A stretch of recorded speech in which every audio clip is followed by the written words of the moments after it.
the Bee Gees got their name, it was Brother Barry Gibb and two other people who supplied the moniker. Now, the big mystery this evening is whether our lovely young lady will choose one of the two of the three Bee Gee brothers or our Olympic gold medal winner. Let's meet our outstanding panel of bachelors right now, and here they are. Good luck, gentlemen. Well, the Bee Gees are one of the world's top groups with 3 million-selling records to their credit. Their latest UK release, by the way, is I've Got to Get a Message to You, which was written by bachelor number 1 and his 2 brothers. Here's the Bee Gees' Morris Gibb. Morris, welcome to the show. Good luck. A member of the Santa Clara Swim Club, the world's greatest incubator of Olympic swimmers, bachelor number 3 has only been beaten once in the 200-meter freestyle. During the Tokyo Olympics of 1964, he won 4 gold medals for the United States and broke the world's record for freestyle swimming. In the Olympic trials held in Los Angeles in September, he broke his own freestyle record, and he'll be competing again next week in Mexico City. We're delighted to welcome to the dating game, Don Schollander.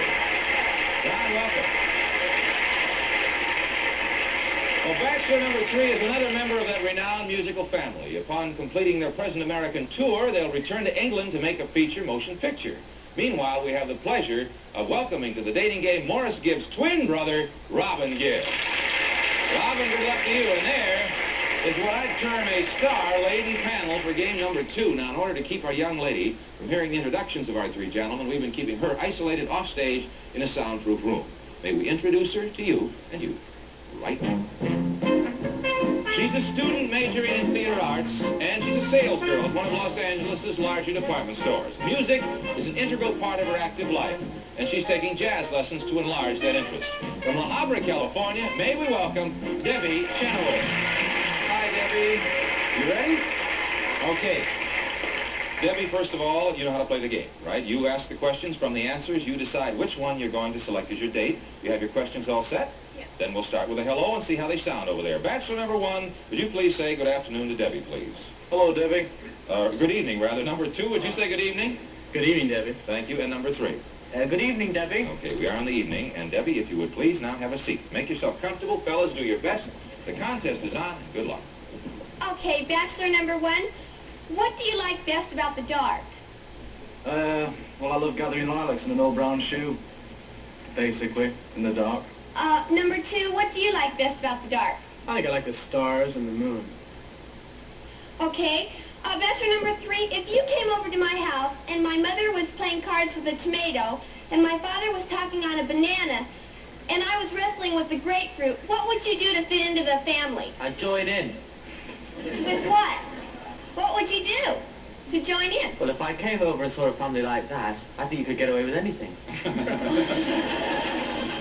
That's true. Okay, bachelor number 1, if on our first date you kissed me and I turned out into a flower, what kind of flower would I be and what would you do with me? Probably be a rose and I'd water you. You'd be a rose and water you. Oh, okay. Bachelor number 3, what kind of flower would I be? What kind of flower would you be? Yes.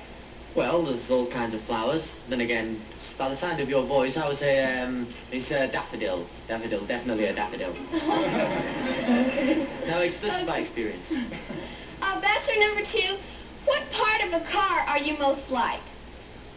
I think the horn, because I'm probably noisy.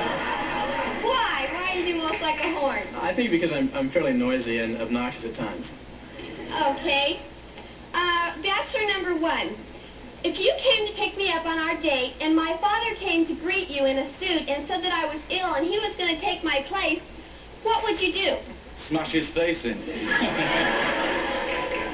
Number 3, what would you do?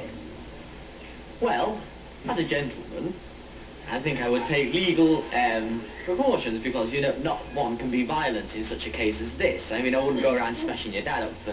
he'd obviously, you know, take action himself, so I'd have to watch out. I think I'd see a solicitor first and then hit him. Number 1, what are you going to do if I zap you?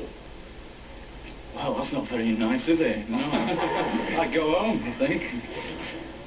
Number 2, what would you do if I zapped you? Well, I'd try and zonk you back. Okay. Number 3, I love soft thing, so say the softest thing that you can think of to me right now. The softest thing I can think of. Let me see, a cushion. C-U-S-H-I-O-N. Number one, what's the softest thing you can think of right now? Butter. Water? Butter. Butter. B-U-T-T-E-R. Number two, what's the softest thing you can think of? Air. A-I-R. All right. That's the signal, Debbie's time is up. And now you have a minute to make up your mind. 60 seconds. So think about it. And while Debbie's deciding on her choice,